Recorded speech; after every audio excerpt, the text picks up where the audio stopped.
पवार जिंकले तर आणि हरले तर पवार संपत नसतात. पवारांचे समर्थकच असं सांगत असतात. पण आजपर्यंतचा विषय विरोधकांपर्यंत मर्यादित होता. यावेळी पवारांना रिप्लेस करण्यासाठी अजित पवार मैदानात आहेत. त्यामुळे पवार हरले तर त्यांची जागा अजित पवार घेऊ शकतात. पण खरंच पवार हरतील का? पवार हरले असं म्हणायचं तरी कसं? बारामती हरले आणि बाकीच्या जागा जिंकले तरी पवार हरले असं म्हणायचं का? किंवा बारामती जिंकले आणि बाकीच्या जागा पवार हरले तर पवार नेमके जिंकले की हरले? पवारांची संपूर्ण राजकारणाची पुण्याई या निवडणुकीत पणाला लागली होती. कारण आजवर जी जी माणसं पवारांच्या सोबत होती ती माणसं पवारांच्या विरोधात लढली. पवारांना इतिहासात पहिल्यांदा घरातून आव्हान उभं राहिलं. त्यामुळं 4 जून नंतर नेमकं काय होणार?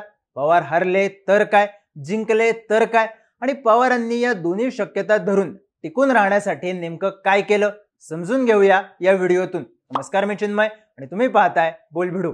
2024च्या लोकसभेत पवारांनी उभ्या केलेल्या माणसांचं आव्हान पवारांना असेल असं कोणालाच वाटलं नव्हतं. काहीही करून अजित पवार पवारांना आव्हान देतील, घरातल्याच व्यक्तीला सुप्रिया सुळेंच्या विरोधात उभं करतील असंही वाटलं नव्हतं. पण पवारांना हे सगळं फेस करावं लागलं. याच वेळी पवारांच्या लक्षात आलं होतं की बारामतीचा सामना आपलं राजकीय भवितव्य ठरवू शकतो. त्यातूनच पवारांनी राजकारणाची चौकट मांडायला सुरुवात केली. नेमकी कशी ते समजून घेण्यापूर्वी पवारांच्या हरण्याचे निकष काय असू शकतात ते आधी समजून घेऊ. आता शरद पवार हरले असं कधी म्हणता येतं? तर गतवेळी शरद पवारांच्या लोकसभेच्या जागा होत्या 4. यावेळी शरद पवार गट लढला 10 जागांवर. त्यामुळे 4 पेक्षा कमी जागा आल्या तर पवार हरले असं म्हणता येत होतं. पण कधीपर्यंत?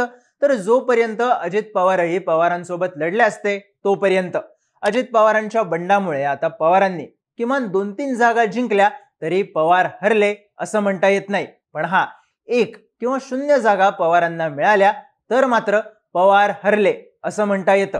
पवारांच्या पराभवाचा दुसरा निकष आहे तो बारामती. वास्तविक इतर जागांवर काही हो, पवार बारामती राखतात का हा सर्वात मोठा विषय असणार आहे. बारामती राखली नाही तर स्वतःच्या होम ग्राउंडवर पवारांना पराभवाचा सामना करावा लागेल. सोबतच सुप्रिया सुळेंच्या नेतृत्वावर लोकांचा विश्वास नाही हे शिक्कामोर्तब करण्याची आयती संधी अजित पवार गटाला मिळेल. अर्थात लोकसभेला एकाही जागेवर विजय न मिळणं किंवा इतर जागा मिळवल्या तरी बारामतीत पराभव होणं, या 2 गोष्टी झाल्या तरच पवार हरले असं म्हणता येईल.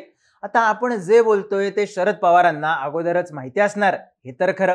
अशा वेळी पवारांनी गेल्या 4 महिन्यात नेमकं राजकारण कसं केलं आणि आपल्या पराभवाची शक्यता कशी कमी केली तेही समजून घेऊ.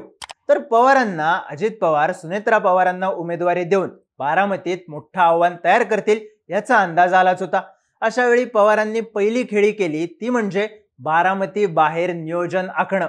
महाविकास आघाडीत काँग्रेसने 17 जागा लढवल्या तर शिवसेनेनं 21 जागा लढवल्या. पण सर्वात कमी जागा घेतल्या त्या पवारांनी. आता या कमी जागा लढवण्याचा महत्वाचा निकष होता तो म्हणजे कमी जागा घेऊन अधिकाधिक जागा जिंकण्याची फिल्डिंग लावणं. त्यामुळे पवारांनी लढवलेल्या 10 जागा पाहिल्या तर यातली एकही जागा अशी दिसत नाही जी जागा वाटपात घ्यायची म्हणून घेतलीये किंवा द्यायचं म्हणून तिथून उमेदवार दिलाय. फक्त रावेरमधून खडसेंनी मारलेली पलटी वगळता पवारांनी जे अजित पवारांच्या बंडानंतर ठरवलेलं त्याचप्रमाणे व्यूहरचना आखल्याचं दिसतं. आता एक जागा पाहिल्यानंतर पवारांनी जिंकण्याची शक्यता कशी तयार केली हे समजून घेता येतं. सुरुवात करू माढ्यापासून. माढ्यातून पवारांनी महादेव जानकरांची चर्चा सुरू ठेवली. त्यामुळे पवार मोहिते ही एकजूट होणार नाही अशी शक्यता तयार झाली. पवारांकडून मोहिते सोडून इतर कोणीही लढलं आणि मोहितेंनी बंडखोरी केली तर फायदा भाजपला होणार होता. याच गणितावर भाजप विसंबून राहिली आणि अखेरच्या क्षणी जेव्हा फॉर्म भरण्याची वेळ आली तेव्हा पवारांनी मोहितेंच्या खांद्यावर हात टाकला. उत्तमराव जानकरांसोबतही पूर्वीपासूनच संपर्क ठेवला गेलेला, पण तो अखेरच्या क्षणी बाहेर काढण्यात आला. हीच गोष्ट साताऱ्याची. पवारांनी साताऱ्यातून आपल्या उमेदवारीची चर्चा कायम ठेवली. उदयनराजेंच्या ऐवजी दुसरा उमेदवार असेल, भाजप अँटी इन्कम्बन्सी टाळू शकतं याची जाणीव पवारांना होती. त्यातूनच भाजपनं उदयनराजेंनाच उमेदवारी द्यावी यासाठी पवार अनुकूल राहिले. पर्यायानं पवारांनी उमेदवाराची घोषणाच केली नाही. अखेरच्या काळात उदयनराजेंनी प्रचार कायम ठेवल्यानंतर पवारांनी शशिकांत शिंदेंना उमेदवारी देऊन विस्थापित प्लस माथाडी समाजाचं राजकारण केलं. तिकडे भिवंडीतून पवार लढतील अशी शक्यताही नव्हती. पण मुस्लिम मतांचं ध्रुवीकरण ओळखून पवारांनी बाळामामांना हेरलं. वर्ध्यातून काँग्रेसचाच उमेदवार देऊन काँग्रेसचं वोट ट्रान्सफर आपल्याकडे कसं होईल याची जुळणी विदर्भात लावली. बीडमध्ये बजरंग सोनावणेंना तिकीट देण्यानंतर आवश्यक तितकी जातीची समीकरणं जुळवता येतील याची जुळणी पवारांनी आखली. तर नगरमध्ये पारंपरिक असा प्रस्थापित विस्थापित सामना करण्यासाठी लंकेंसोबत जुळवून घेण्याची आखणी पवारांनी केली. दिंडोरीत पवारांनी हेरला तो कांदा प्रश्न. निवडणुकीच्या अखेरच्या टप्प्यात पवारांनी कांदा प्रश्न हायलाइट केला. त्यासाठी जबाबदारीचं जुनं बॅगेज नसणारा फ्रेश चेहरा देण्याची कामगिरी पवारांनी भगरे गुरुजींच्या मार्फत केली. रावेरमध्ये पवारांनी मराठा उमेदवार देऊन जातीचीच समीकरणं आखली. तर कोल्हेंना रिपीट करून मराठा प्लस माळी समाजाचं गणित पवारांनी आखलं. माढा, सातारा, वर्धा, नगर, बीड, दिंडोरी, भिवंडी, रावेर, शिरूर अशा एकूण 9 जागांवर पवारांनी जिंकण्याची स्पर्धा आखली. कमीत कमी जागांवर जास्तीत जास्त ताकद लावण्याची खेळी पवारांनी आखली ती अशी. आता त्याचा पहिला फायदा पवारांना काय होतोय तर समजा बारामतीतून पवारांचा पराभव झाला पण इतर ठिकाणांहून पवारांना 4 किंवा 4 पेक्षा जास्त जागांवर विजय मिळवता आला तरी पवार संपले असं होत नाही. कारण अजित पवार लढवतायतच 4 जागा. पर्यायाने अजित पवार 4 जागांहून अधिक तर जिंकू शकत नाहीत.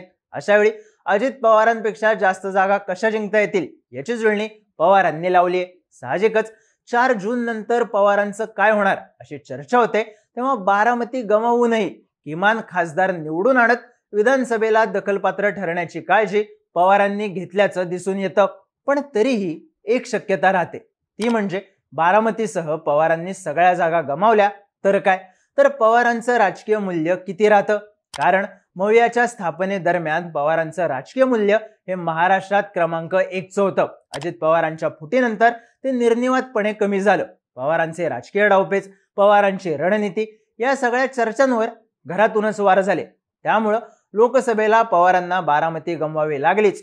सोबतच इतर जागांपैकी एखाद दुसरी वगळता जागा आणता आली नाही तर काय होईल, तर मात्र पवारांचा पराभव हे मान्य करावंच लागेल. कारण यातून 2 महत्वाच्या गोष्टी घडतील. पहिली गोष्ट, आज शरद पवारांसोबत असणारे काही नेते अजित पवारांचं नेतृत्व स्वीकारण्यासाठी पुढे जातील. अजित पवार विधानसभा डोळ्यांसमोर ठेवून या गोष्टीचा फायदा घ्यायला सुरुवात करतील आणि विधानसभेच्या जास्तीत जास्त जागा पदरात पाडण्यासाठी थेट पवारांना आव्हान देतील. दुसरी गोष्ट, पवार काँग्रेसमध्ये पक्ष विलीन करण्याचा पर्याय स्वीकारतील. राज्याच्या राजकारणात कदाचित सुप्रिया सुळेंना समोर करून पवार नव्यानं डावपेच आखून राजकीय निवृत्तीचा पर्यायही स्वीकारताना आपल्याला दिसून येतील. पण एक गोष्ट मात्र नक्की, शरद पवारांचा पराभव झाला तर विधानसभेची पवारांची बार्गेनिंग पॉवर संपुष्टात येईल. कारण पवारांबाबत सहानुभूती नसल्याचं स्पष्ट होईल. निवडणुका लढवण्यासाठी लागणारी आवश्यक ती ताकद भावनिकतेपलीकडे पवारांकडे नसल्याचं स्पष्ट होईल आणि याचा फायदा अजित पवार घेताना दिसतील. अर्थात पवारांचं राजकारणातून पूर्णपणे शून्य होणं ही अशक्य कोटीतली गोष्ट समजली जाते. पण पवारांनी उभ्या केलेल्या माणसांच्याच विरोधात लढलेली ही पहिली निवडणूक आहे हेही विसरून चालत नाही. त्यामुळेच पवारांचा लोकसभेत पराभव झालाच तर तो त्यांच्या राजकारणाचा पराभव असू शकतो. आता पवारांनी लावलेली फिल्डिंग, पायाला भिंगरे लावून घेतलेल्या 80च्या वर सभा किती कामाला येतात की पवार हरतात हे 4 जूनलाच समजेल. याबद्दलच्या तुमच्या प्रतिक्रिया कमेंट करून नक्की सांगा आणि माहितीपूर्ण व्हिडिओज पाहण्यासाठी बोलबिडूच्या YouTube चॅनलला सबस्क्राईब करायला विसरू नका.